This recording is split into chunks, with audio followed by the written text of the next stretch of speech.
Hi, welcome to another episode of Hot Takes. Now, one of the most amusing things today was the leaking of the budget shortly before Rachel Reeves got off her arse and spoke out of it.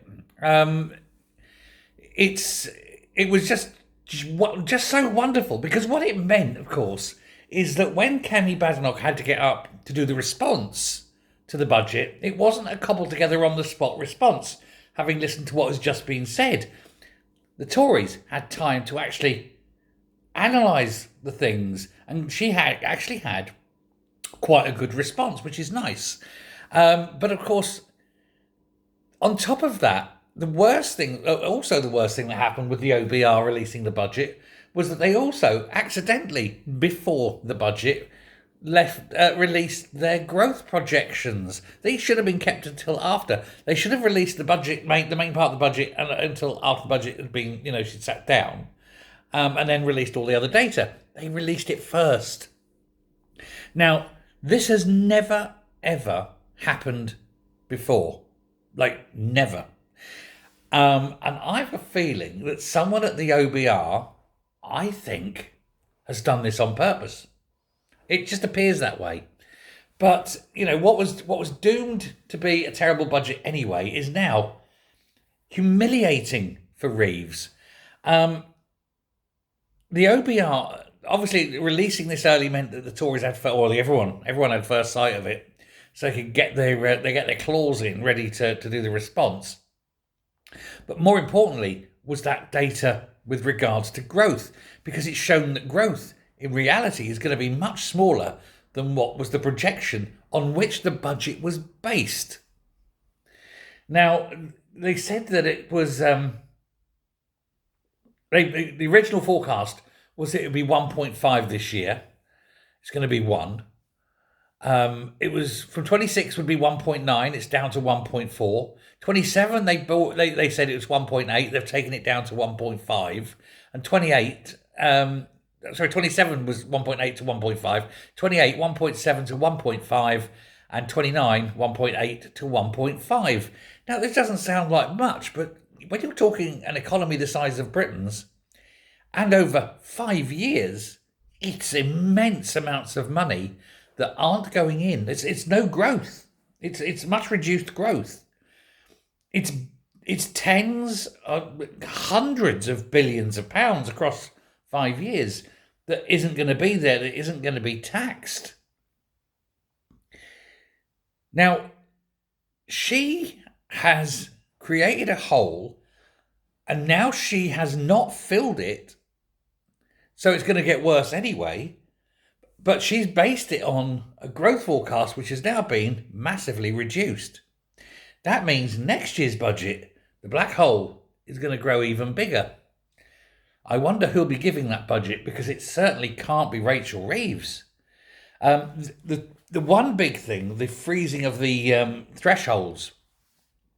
They say that's going to raise 26 billion over 5 years.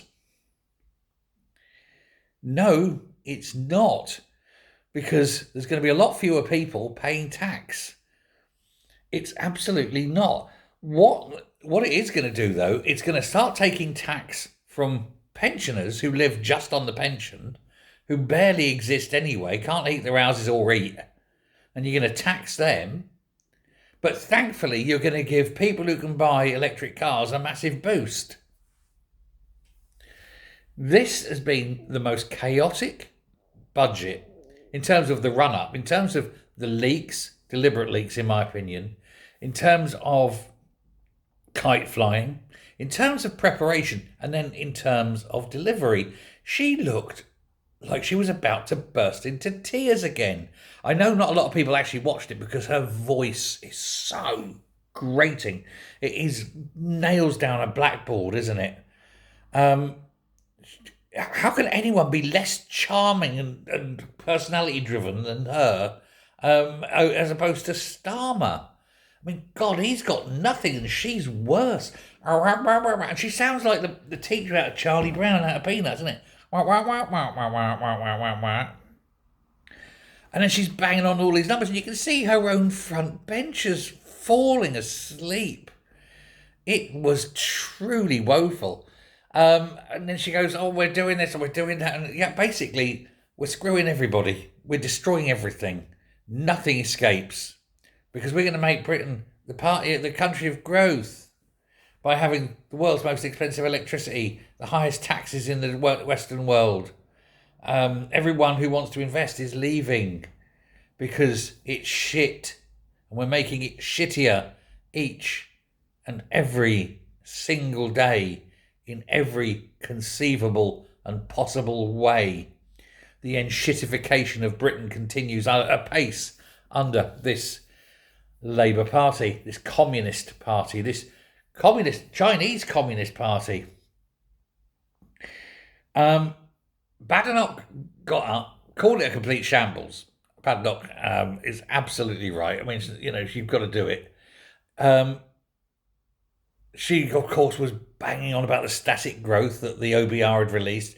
She was banging on about the high taxation. She's saying there's not one area that's improved. And she said for all the money that they're bringing in, there's not one area that is going to get better in Britain.